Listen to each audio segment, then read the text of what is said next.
Olá, queridos irmãos e irmãs. Estamos no segundo domingo do mês de agosto, mês vocacional. E este é o domingo dos pais, né? Nós lembramos da vocação de formar família, de sermos família. Que coisa bonita. E também está começando, está se abrindo hoje em todo o Brasil a Semana da Família. Fique ligado aí na programação da sua comunidade que alguma coisa boa deverá acontecer nesse sentido. E estamos no 19º domingo do tempo comum, ano litúrgico A. O Evangelho é Mateus, capítulo 14, versículos de 22 a 33. Exatamente a sequência do Evangelho do domingo passado. O tema que eu escolhi para o Evangelho deste domingo é o seguinte: permitir que Jesus conduza a sua igreja e deixar-se conduzir por um amor universal. O amor universal de Deus por toda a humanidade, que Jesus veio manifestar com a sua vida e a sua mensagem, encontra resistência, precisamente do grupo dos discípulos, que não aceita que o amor de Deus seja para toda a humanidade. Inclusive os pagãos. Eles acham que o privilégio pertence a Israel. Vamos começar lendo os versículos de 22 a 23a do capítulo 14 de Mateus.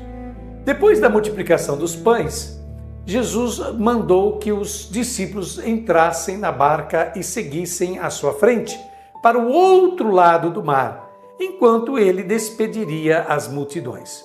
Depois de despedi-las, Jesus subiu ao monte para orar a sós. Assim nos escreve Mateus em seu Evangelho, no capítulo 14, do versículo 22 em diante. Logo depois, a expressão depois da multiplicação dos pães é um acréscimo ao texto bíblico pelo lecionário da igreja. Então isso aí está no lecionário da nossa igreja. No Evangelho só está logo depois, porque a palavra multiplicação dos pães, como já falamos em relação ao Evangelho do domingo passado, não aparece no texto, né? Então isso é um acréscimo do lecionário, depois da multiplicação dos pães. O certo seria falar logo depois, né? O depois está relacionado com a partilha dos pães e peixes na terra de Israel. E aí o texto bíblico diz, Jesus mandou. Por que Jesus deve forçar os discípulos? Porque vai contra a resistência deles. Eles não querem saber, tem que obrigar. Fazer o quê? Que os discípulos entrassem na barca. A barca é a imagem da comunidade cristã e, portanto, da igreja, e seguissem à sua frente. Agora entendemos o porquê da resistência. Para o outro lado do mar.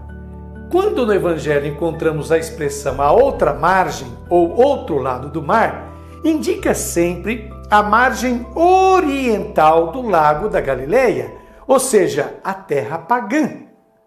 Os discípulos não têm intenção de ir para terras pagãs.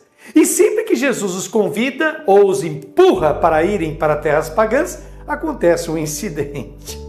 Então, enquanto ele despediria as multidões, depois de despedir, Jesus subiu ao monte. A montanha tem o artigo definido e indica a montanha que apareceu anteriormente, ou seja, a montanha das bem-aventuranças, onde Jesus, de fato, anunciou sua mensagem de amor universal. E ele fica a sós, à parte. Essa expressão é usada pelos evangelistas para indicar que há resistência, oposição ou incompreensão por parte dos discípulos. Para orar, é a primeira vez que Jesus reza neste evangelho. Jesus ora 2 vezes e sempre em situações de dificuldade e perigo para os seus discípulos. Isso se dá aqui, nessa cena, e depois no Getsemane. Prossigamos lendo agora a segunda parte do versículo 23 do capítulo 14 de Mateus. A noite chegou e Jesus continuava ali sozinho. A noite chegou. É estranho que o evangelista repita o que acabara de dizer alguns versículos antes. No versículo 15. Ele já tinha falado que era de noite. Por que o faz? Ao entardecer, ao anoitecer, né? Em grego é opsias. É o mesmo termo, veja só, que indica a última ceia de Jesus. Em Mateus, capítulo 26, versículo 20. Portanto, este amor universal é o que Jesus manifestou com o dom de si mesmo, por toda a humanidade. E Jesus continuava ali, sozinho. Sabe-se que está sozinho. Os discípulos não estão lá. A multidão foi dispensada, mas o evangelista sublinha a solidão, não só física, mas espiritual de Jesus. Os discípulos o acompanham, mas eles não o seguem. Por isso ele está sozinho em oração. Prossigamos, versículo 24 agora do capítulo 14 de Mateus. A barca, porém, já longe da terra, era agitada pelas ondas, pois o vento era contrário. Este vento é a resistência dos discípulos ao convite de Jesus para ir para a terra pagã. Eles não querem saber disso, não querem saber de levar esse amor universal à terra pagã, aos pagãos, onde Jesus então repartirá os pães novamente, como está em Mateus capítulo 15, versículos de 29 a 39. Eles acham que isso deve ser e permanecer um privilégio de Israel. Por isso o vento estava contra, são os mesmos discípulos contrários. Versículos agora 25 a 27 do Evangelho de Mateus. Pelas 3 horas da manhã, Jesus veio até os discípulos andando sobre o mar. Quando os discípulos o avistaram andando sobre o mar, ficaram apavorados e disseram: "É um fantasma!" E gritaram de medo. Jesus, porém, logo lhes disse: "Coragem, sou eu, não tenhais medo." Vejam vocês, pelas 3 horas da manhã. O detalhe refere-se a um salmo, o Salmo 46, versículo 6, onde se indica que Deus ajuda ao amanhecer. Jesus veio até os discípulos andando sobre o mar, porque o evangelista nos escreve que Jesus caminha sobre o mar. O mar era a imagem do caos, e só Deus poderia domá-lo. No livro de Jó, capítulo 38, versículo 16, Deus é aquele que caminha sobre as ondas do mar. Assim, caminhar sobre o mar indica a manifestação da condição divina, da plenitude da condição divina por parte de Jesus. Só Deus caminha sobre o mar, ou seja, só Deus domina o caos deste mundo. Quando os discípulos o avistaram, andando sobre o mar, vendo, portanto, a condição divina, ficaram apavorados. Por que eles reagem assim? Porque a religião havia cavado um abismo entre Deus, considerado sempre distante, inacessível, e o ser humano. Era impensável e inimaginável que Deus pudesse se manifestar em um homem e que um homem pudesse ter a condição divina. Por isso, disseram: "É um fantasma."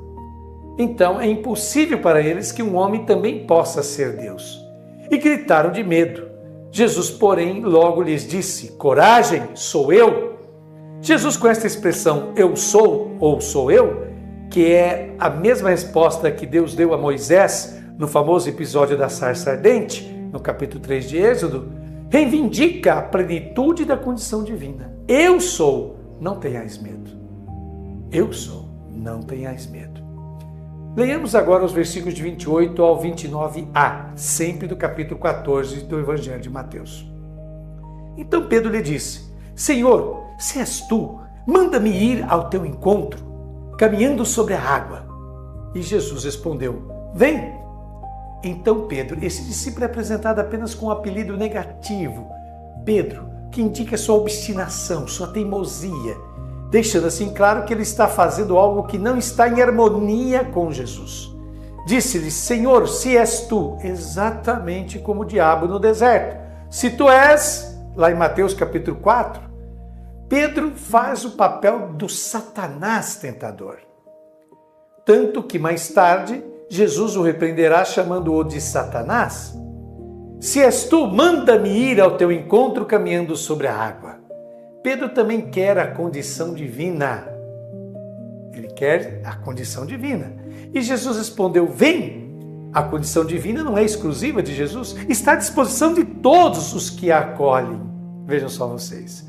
Prossigamos lendo a segunda parte do versículo 29 até o versículo 31. Pedro desceu da barca e começou a andar sobre a água em direção a Jesus. Mas quando sentiu o vento, ficou com medo e, começando a afundar, gritou: "Senhor, salva-me!" Jesus logo estendeu a mão, segurou Pedro e lhe disse: "Homem fraco na fé, por que duvidaste?" Ficou com medo e começando a afundar. Por que nos diz o evangelista esta expressão? Jesus, na conclusão do Sermão da Montanha, que foram os capítulos de 5 a 7 do Evangelho de Mateus, onde havia anunciado esse amor universal de Deus pela humanidade, havia falado de uma casa que foi construída sobre areia. Vindo ventos furiosos e águas, a casa desabou. Está lá em Mateus capítulo 7, versículos de 26 a 27. Isso porque as palavras de Jesus não haviam se enraizado na pessoa. Eis que esta é a figura de Pedro. Por isso ele afunda. Ele gritou: Senhor, salva-me! Jesus logo estendeu a mão, segurou Pedro. É interessante que Jesus chamou Simão, convidou-o para ser pescador de homens e, em vez disso, é ele quem deve ser pescado. Ele disse: homem fraco na fé. É a segunda vez que Jesus tem que repreender por falta de fé. Por que duvidaste? Ele acreditava que a condição divina viesse de uma ordem divina, ou por uma ordem divina. A condição divina não é alcançada, atenção, exceto por meio de perseguição, de oposição e muitas vezes pelo sacrifício da própria vida. Prossigamos lendo os versículos de 32 a 33. Assim que subiram no barco, o vento se acalmou. Os que estavam no barco prostraram-se diante dele, dizendo: verdadeiramente, tu és o Filho de Deus. Assim que subiram no barco, o vento se acalmou. Esse espírito contrário cessa assim que a comunidade volta a receber Jesus. Os que estavam no barco prostraram-se diante dele. Reencontraremos este verbo no Monte da Ressurreição, que é o mesmo Monte das Bem-aventuranças, onde os discípulos encontram o ressuscitado, dizendo: verdadeiramente tu és, e aqui está a novidade, Filho de Deus. Eles não dizem o Filho de Deus, como está na tradução do Lecionário Festivo Brasileiro. O Filho de Deus indicava o Deus da tradição, aquele que exterminava os pecadores, aquele que detestava os pagãos. Jesus é Filho de Deus, uma forma completamente nova de manifestar Deus e sua filiação. E qual é? O de um amor universal do qual ninguém pode ser excluído. Pois bem, após essa meditação que nos proporcionou Frei Alberto Madi, faço eu, Padre Thelma, as minhas considerações pessoais. E você já começa a ler aí na sua tela esta frase do cantor, compositor, guitarrista e produtor musical norte-americano John Clayton Myers, que eu achei interessante para esta nossa reflexão.